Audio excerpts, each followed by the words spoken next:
Buenas tardes, hermanos. Señor les bendiga. Saludamos a todos los que están aquí hoy día presentes en esta calurosa tarde de diciembre. Ya se hace sentir la estación del verano. Y también saludamos de forma muy especial a las personas que nos están siguiendo a través de la transmisión del culto. Tenemos varios hermanos que están imposibilitados de asistir hoy día, algunos de ellos incluso distantes de la ciudad, pero aún así están con nosotros conectados y también a la distancia les abrazamos, les saludamos y les deseamos también una feliz Navidad. El domingo empezamos una miniserie de sermones con motivo y con el propósito de poder celebrar y recordar la Navidad. Y el domingo estuvo con ustedes el pastor Guillermo, que es uno de los pastores de la iglesia, reflexionando acerca de cómo en Jesucristo nosotros encontramos el perdón. Porque una de las facetas de la venida de Cristo en medio de los tiempos en los que fue manifestado tuvo precisamente que ver con el traernos perdón, el hacernos conscientes de nuestras necesidades y poder rendirnos a los pies de aquel que es nuestro Salvador. Y hoy día yo quiero invitarles a que podamos considerar un segundo elemento que vemos asociado a la venida de Cristo Jesús. Porque cuando hablamos de la Navidad, siempre hablamos de muchas luces, ¿no?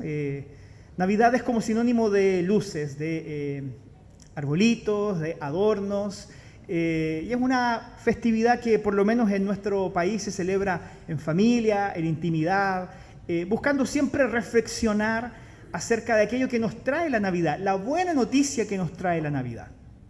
Y hoy día quiero compartir con ustedes cómo la venida de nuestro Señor Jesucristo alumbra sobre nosotros con su tierno cuidado. Y eso es lo que quiero invitarles a que leamos ahora en la palabra del Señor. Así que vamos a leer en el Evangelio de Lucas, en el capítulo 1, desde los versículos 46 al 56. Y esta es una porción bíblica que es muy posible que nosotros conozcamos, porque se suele denominar como el Magnificat de María. Y vamos hoy día a hablar sobre esta hermosa canción que María dedicó al Señor cuando supo que en su vientre se engendraba el Hijo de Dios y el Salvador del mundo.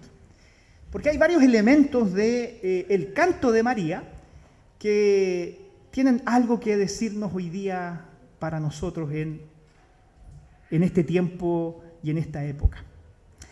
El texto dice así: Entonces María dijo: Engrandece mi alma al Señor, y mi espíritu se regocija en Dios mi Salvador, porque ha mirado la bajeza de su sierva, pues he aquí desde ahora me dirán bienaventurada todas las generaciones. Porque me ha hecho grandes cosas el poderoso, santo es su nombre. Y su misericordia es de generación en generación a los que le temen. Hizo proezas con su brazo, esparció a los soberbios en el pensamiento de sus corazones, quitó de los tronos a los poderosos y exaltó a los humildes. A los hambrientos colmó de bienes y a los ricos vacíos. Socorrió a Israel su siervo, acordándose de la misericordia de la cual habló a nuestros padres, para con Abraham y su descendencia para siempre. Y se quedó María con ella como 3 veces y después se devolvió a su casa. Para entender un poco las circunstancias que rodeaban esta porción bíblica, es necesario que revisemos brevemente el contexto histórico en el que esto acontece, porque no es menor. María recibe la noticia de que ella engendraría en su vientre al Salvador. Y ella estaba, dice la Biblia, desposada con un hombre cuyo nombre era José. Ahora, en la época del primer siglo, el pacto matrimonial entre los jóvenes era un tanto distinto a como nosotros lo entendemos hoy día. ¿Por qué razón? Porque usualmente los jóvenes no podían escoger a sus cónyuges. Ellos no eran algo que elegían, no era algo que estaba asociado a su voluntad. Era una época en la que los matrimonios eran arreglados entre los padres, entre las familias. Generalmente esto se hacía para establecer el valor de lo que se llamaba la dote, ¿no? Entonces el novio debía pagar a los padres de su pretendiente para poder tener el derecho a casarse con la hija. Y de hecho también la edad en la que esto sucedía era bastante poco usual a la época en la que vivimos.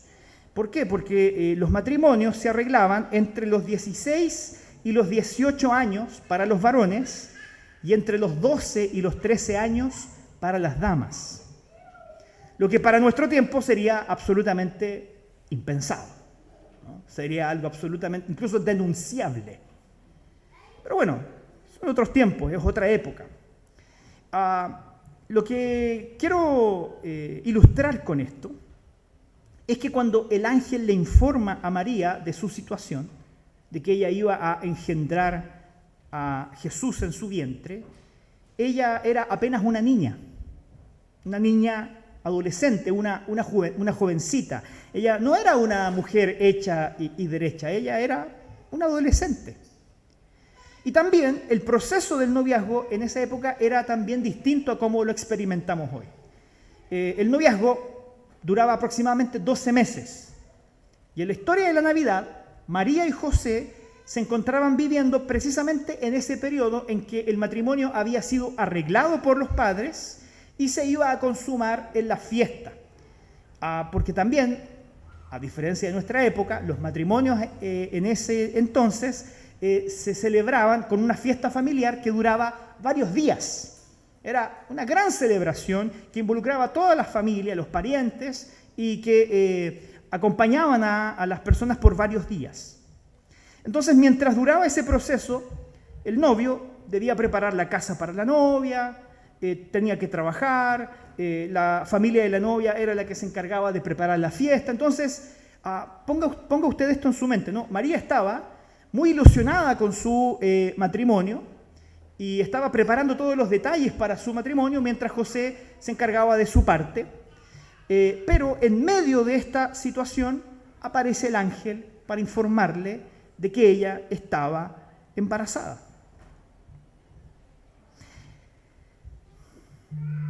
¿Por qué son importantes estas circunstancias? Porque lo que yo quiero hacerle notar en esta historia es la incertidumbre con la que María tiene que afrontar esta noticia. No sé si usted ha estado o ha experimentado en su corazón momentos de incertidumbre en el que no sabe realmente cómo algo se va a resolver. Usted tiene un problema y usted no vislumbra la solución. Es algo que no está a su alcance, es algo que está más allá de su comprensión. Usted tiene un problema y está sumergido en el problema y no ve la solución. Entonces yo quiero que de alguna forma usted, con ese sentimiento que probablemente alguna vez ha puesto en su corazón, usted se ponga en los zapatos de María. Ella estaba preparando su matrimonio, ella estaba ilusionada con ser una mujer como cualquier judía que se casaba y formaba familia, pero ella se encuentra con un problema, que iba a estar embarazada sin nunca haber estado con un hombre. Evidentemente que nadie le iba a creer. Y eso era algo que podía eventualmente traer angustia en su corazón, incertidumbre por no saber cómo se iba a desarrollar todo esto. Entonces, aquí es donde nosotros vemos que el Espíritu Santo, a través de su influencia sobre María, logra transmitirle a ella algunas verdades que siguen siendo verdades para nosotros hoy día. Delante de tiempos de incertidumbre, el Señor nos revela que Él tiene cuidado de nosotros. La Navidad es también una historia que nos muestra el cuidado que Dios tiene con nosotros, sus hijos. La Navidad es una historia que nos revela cómo el Señor tiene las cosas planificadas de tal forma que no hay nada que se escape de su control. Y por lo tanto, quienes somos hijos tuyos, podemos confiar en que Dios es soberano y Él sabrá cuidar de nosotros, como lo hizo con María. Porque el Señor cuidó el corazón de María. Y esa fue la razón por la cual ella pudo entonar este cántico que quedó registrado en el Evangelio de Lucas. Entonces yo quiero llevarlo a un primer elemento, una primera verdad que nos enseña esta canción de María. Ella comienza diciendo: engrandece mi alma al Señor y mi espíritu se regocija en Dios mi Salvador. Esto nos revela, en primer lugar, que María tenía una perspectiva muy personal y relacional con Dios. Para María, Dios no era solo un ser distante que gobernaba sobre todas las cosas, que había creado todas las cosas y que dirigía el curso de la historia. María no tenía esa visión distante de este Dios que está en los cielos y que no se relaciona con sus hijos. Lo que nosotros vemos en el corazón de María es que ella estaba absolutamente convencida de que Dios tenía una relación personal con ella. Esto tiene aún más significado cuando pensamos en la Navidad. Porque María no tenía meramente una convicción religiosa acerca de Dios. María no creía en Dios solamente porque sus papás la habían criado en el Evangelio. Ella no confiaba en el Señor y en su cuidado porque era lo que había que hacer, o porque no concebía otra manera de ver el mundo. Su relación con Dios no era religiosa ni meramente intelectual. La relación que tenía con Dios era viva y se manifestaba a través de un corazón que es capaz de rendirse delante de la grandeza de aquel que se revela en su vida. María dice que aquí que todo su ser se alegra con Dios.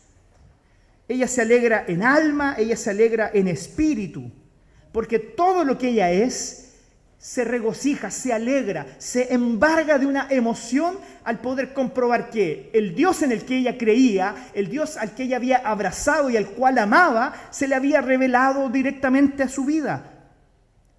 Había considerado su existencia como relevante para la historia de la redención. Por lo tanto, la vida no tiene una perspectiva exacta del significado de la Navidad hasta no ganar certeza respecto de nuestro real y verdadero encuentro con el único Dios vivo y verdadero que existe.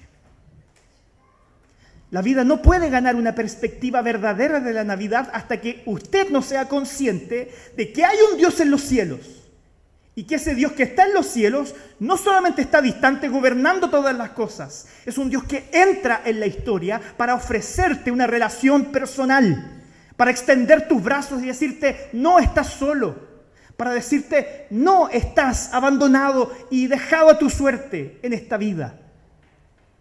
Yo estoy contigo y lo manifiesto a través de mi presencia en medio de ustedes, naciendo en la figura de un niño.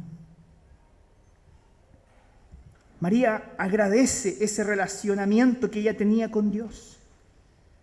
Aquí nosotros vemos el inicio de una relación afectiva con Dios en esta decisión de poner toda su confianza en el cuidado de Dios.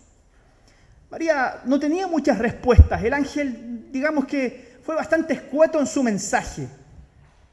Pero aún así ella entrega su corazón delante del Señor, lo derrama delante del Padre y le dice: Señor, yo no sé lo que va a acontecer, no sé cómo va a funcionar esto en mí, pero yo confío en ti. Porque tú eres mi Padre y siempre has estado conmigo. Una relación afectiva, de cariño, de afecto, cercana, en donde ella es capaz de exponer su deseo de que el Señor se glorifique en su vida. En el caso de María, como Jesús aún no había nacido, vemos que un ángel es aquel que le comparte esa noticia. Ese ángel, dice la Escritura, se llamaba Gabriel. Y fíjense que la primera vez que aparece el ángel Gabriel en la Biblia, lo hace a otro hombre, a Zacarías. Y Zacarías estaba casado con Elizabeth. Y ambos, Zacarías y Elizabeth, eran ya ancianos, personas adultas. Y además Elizabeth era estéril. Y el ángel Gabriel le dice a Zacarías que iba a ser padre de un niño. De un niño que nacería de las entrañas de una mujer estéril y anciana. Entonces, con esta intervención del ángel Gabriel, Dios estaba preparando la escena, no solo para el nacimiento de Jesús, sino también de aquel que sería aquel que prepararía el camino de Jesús. Porque el fruto del vientre de Elizabeth y de Zacarías, como padres, fue Juan, aquel que bautizaba para arrepentimiento. Este mismo ángel fue el que después informó a María de que en su vientre ella engendraría a Jesús. Y la Biblia nos dice que María, estando embarazada, va y visita a su parienta Elizabeth. Ella ya tenía 7 meses de embarazo cuando ella también ya tenía a Jesús en su vientre. Y miren lo que vemos nosotros en Lucas 1:42. Cuando Elizabeth ve a María, le dice: bendita tú entre las mujeres, y bendito el fruto de tu vientre. Elizabeth dice esto después de que al entrar María en la casa, la Biblia dice que el bebé que estaba en su vientre salta de alegría. Empezó a reconocer que estaba delante de aquel que era el Señor del universo. Y por eso la respuesta de María es esta: mi alma engrandece al Señor y en mi corazón, en mi alma, hay alegría porque Dios es mi Salvador. El encuentro entre María y Elizabeth confirma que Dios estaba presente con su mano poderosa. Y asimismo, hoy día nosotros creemos que Dios sigue interviniendo en la historia. Y yo sé que tal vez a muchos les gustaría que un ángel bajara del cielo para decirles las cosas que van a acontecer. Pero la verdad es que la Biblia nos deja otro testimonio. La Biblia dice en Hebreos que Dios, habiendo hablado muchas veces y de muchas maneras en otro tiempo a los padres por los profetas, en estos postreros días nos ha hablado mediante el Hijo, a quien constituyó heredero de todo y por quien asimismo hizo el universo, el cual, siendo el resplandor de su gloria y la imagen misma de su sustancia, y quien sustenta todas las cosas con la palabra de su poder, habiendo efectuado la purificación de nuestros pecados por medio de sí mismo, se sentó a la diestra de la majestad de las alturas, hecho tanto superior a los ángeles, cuanto heredó más excelente nombre que ellos, el Hijo, superior a los ángeles. Porque ¿a cuál de los ángeles dijo Dios jamás: mi hijo eres tú, yo te he engendrado hoy, y otra vez yo seré a él padre, y él será mi hijo? De la lectura de este texto podemos llegar a la conclusión de que existe un Dios en los cielos que nos ofrece una relación personal, que nos ofrece la posibilidad de que comprendamos que Él no solo entró en la historia para transformar la historia a través de sus santos propósitos, sino que está en su deseo eterno el transformar también tu historia, el transformar tu corazón, el cambiar la angustia por esperanza, el traer paz sobre un corazón que tal vez está lleno de incertidumbres. Lo que nosotros aprendemos del canto de María es que puede que no se nos aparezca hoy un ángel como Gabriel para decirnos que el Señor está con nosotros. Pero la historia de la Navidad ya nos reveló a aquel por quien el Padre nos dice que nos ama. La Navidad nos revela a Cristo Jesús. Y en el Hijo de Dios, Él te mostró su inmenso y su infinito amor. A través de Jesús, Él te ofrece una relación verdadera, para que ya no comprendamos nuestra visión de Dios desde lo religioso o desde lo intelectual, sino desde la experiencia misma de que Él camina con nosotros todos los días. Pero además de María darnos una perspectiva personal acerca de su relación con Dios, ella también nos entrega una perspectiva real sobre nosotros mismos. Y esta es una de las partes que, en lo personal, considero más significativas del canto de María. Porque ella reconoce lo que es. Dice, porque ha mirado la bajeza de su sierva. Porque María sabía que ella no tenía en sí mismo nada especial. Si bien ella pasaría a ser bendita entre las mujeres, y hasta el día de hoy es recordada como una mujer importante en la historia de la redención, ella sabía que su condición no era superior a la de ninguna otra persona. Ella sabía que era una mujer que tenía una deuda con Dios, que no era perfecta, y que en sus propios méritos no había nada que la distinguiera para ser electa como la madre del Salvador. Entonces, a pesar de que ella dice, me dirán bienaventurada todas las generaciones, ella comienza reconociendo que esa condición no estaba asociada a alguna virtud personal. No había en ella una virtud personal que la calificara para ser la madre del Salvador. Es por eso que esta palabra para nosotros es tan significativa. La Navidad nos muestra lo que es la gracia de Dios. Presta atención a este concepto, la bajeza de su sierva.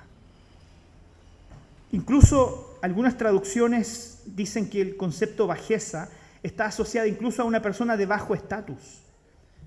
Para nosotros no es desconocido reconocer el hecho de que en aquella época las mujeres eran seres humanos de segunda categoría.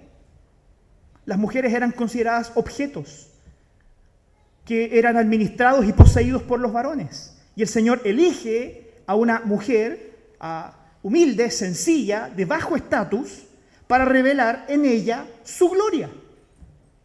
María reconocía exactamente lo que ella era. Ella no tenía ningún tipo de pretensión.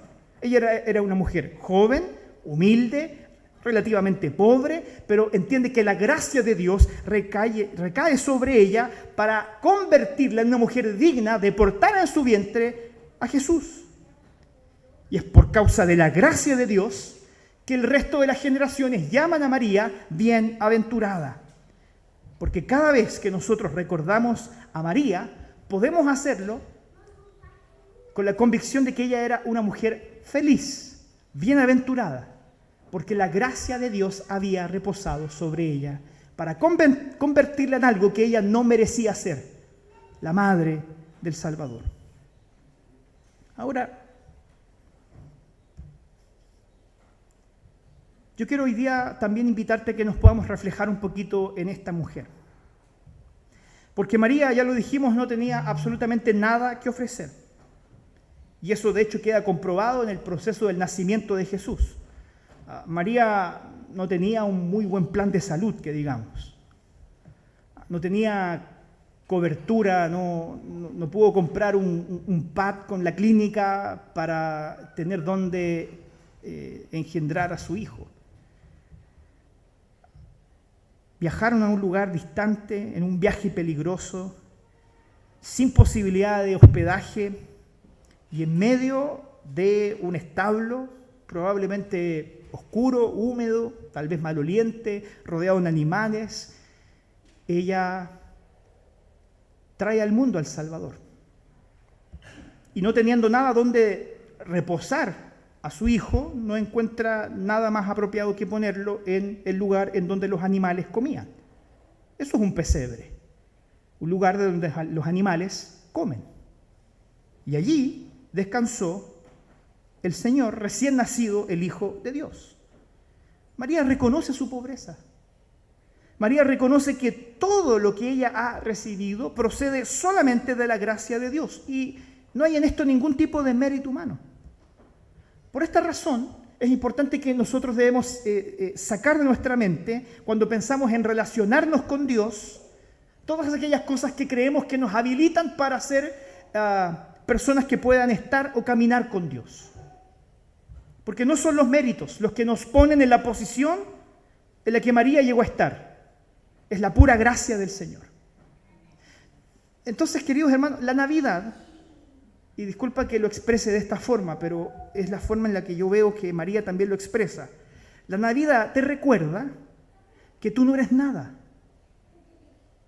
que no te perteneces, que hoy día estás y mañana no, que toda la gloria de la cual hoy día te ufanas, que todos los méritos que tú crees que has acumulado, que todas aquellas grandes glorias y éxitos personales que has construido con tu propio esfuerzo, no te salvarán el día de mañana.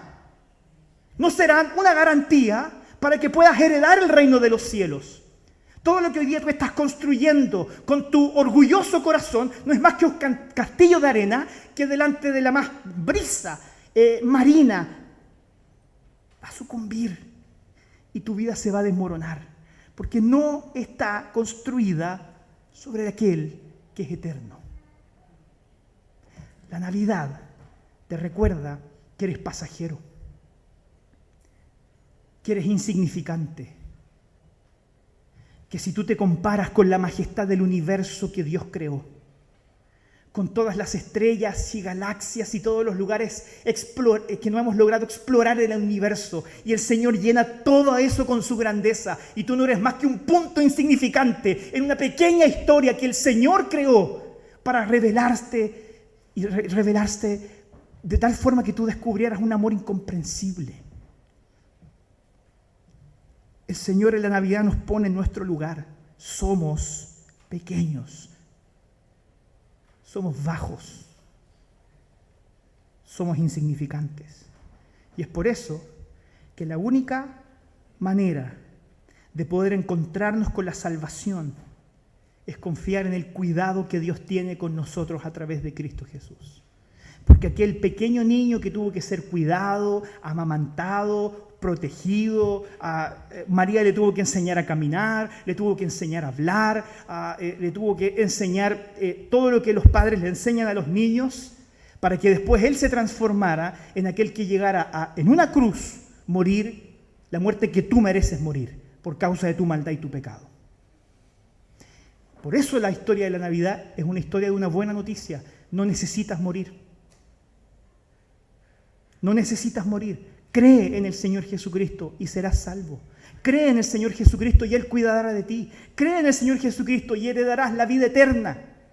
Una vida en la que no morirás jamás. Una vida en donde todo tu orgullo no será más que un breve recuerdo en la historia que te acercó solamente a aquel que lo llena todo. La Navidad es un tiempo en el que podemos nosotros agradecer que Dios se revele en la historia para mostrarnos lo que somos, pero también para mostrarnos su infinito amor. Una tercera y última cosa que yo quiero hoy día invitar a que reflexionemos, y con esto nos acercamos al final. Porque la Navidad también, al mostrarnos la luz de Jesucristo sobre la historia, nos revela una perspectiva de gratitud por estas señales de la gracia. Porque María comienza a describir una serie de cosas que ella había encontrado en el Señor. Dice, porque me ha hecho grandes cosas el poderoso, santo es su nombre. Entonces, mire, María entra en un contacto afectivo con Dios tan grande que ella entiende que en lo ordinario de la vida, las cosas extraordinarias suceden. En medio de lo ordinario de la vida, las cosas extraordinarias se manifiestan. Necesitamos darle valor a esas señales de la gracia que suceden diariamente en nuestra vida a través de cosas que nos parecen ordinarias y cotidianas. Porque en la medida en que nosotros vivimos y disfrutamos de nuestra relación con Dios en lo ordinario y lo cotidiano, de pronto lo extraordinario acontece. De pronto lo maravilloso sucede, porque Dios está con nosotros. Fue viviendo una vida cotidiana y humilde que María encontró la noticia más extraordinaria que una mujer pudo haber recibido jamás.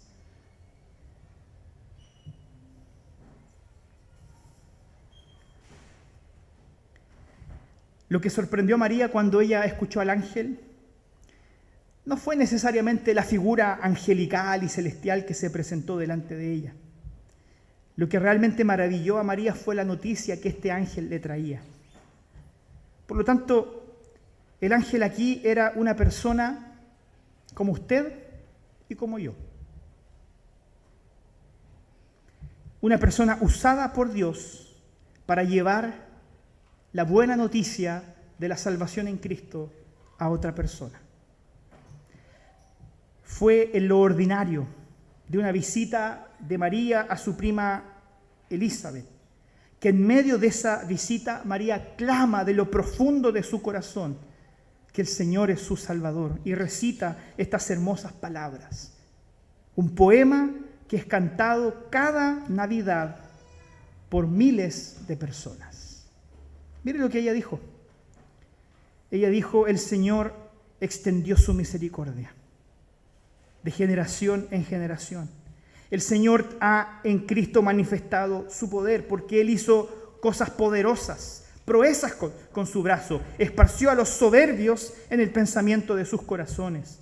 En Cristo nosotros vemos que los humildes son exaltados, porque los poderosos son quitados de sus tronos, para que aquellos humildes que reconocen su condición como María hereden el reino de los cielos. Porque en Cristo nosotros también vemos que el Señor cuida de nosotros y suple nuestras necesidades, porque a los hambrientos colma de bienes y a los ricos envía vacíos. Porque vemos también que en Cristo se revela que Él ha sido fiel con su pacto hacia nosotros. Socorrió a Israel, se acordó de su misericordia, esa misericordia de la cual habló a sus padres, a Abraham y a toda su descendencia. Dios manifiesta todo su amor y su gracia a través de pequeñas y constantes señales. Por eso es que cada día es un regalo. Y porque cada día es un regalo, la Navidad es un hermoso momento para agradecer. Para agradecer por lo cotidiano, para agradecer por lo que nos parece una bendición y por aquello que tal vez no nos parece que fue realmente una bendición. Quiero dejarte tres preguntas para que tú puedas hoy día pensar, reflexionar con tu familia. Tal vez las quieras anotar y conversarlas con tu familia en la mesa después de la cena de Navidad. ¿Usted tiene la certeza de su encuentro personal con Cristo al punto de decir con confianza que su alma engrandece al Señor? ¿Ya te encontraste con el Cristo que sale a tu encuentro sin importar cuán lejos crees que tú estás? Ese es el Dios que se revela en medio de la historia. Un Dios que entra en nuestra historia para ofrecernos su amor. Y Él tiene hoy día sus brazos abiertos y te está dando una oportunidad. Él es el que te está dando una oportunidad de que vengas, te arrepientas, creas en Cristo y heredes el regalo de la vida eterna. Segundo, ¿has sido humilde al punto de reconocer sus limitaciones y reconocer que necesitas confiar más en Dios?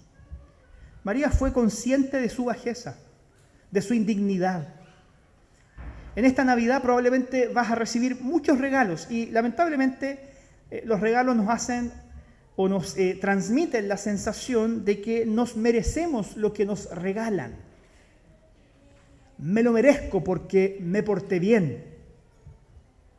Lo merezco porque fui un buen padre, o porque fui una buena madre, o porque fui un buen hijo, un buen estudiante y rendí en las expectativas que las personas creen que yo debo rendir. Por lo tanto, el recibir regalos es una muestra de mi desempeño como persona.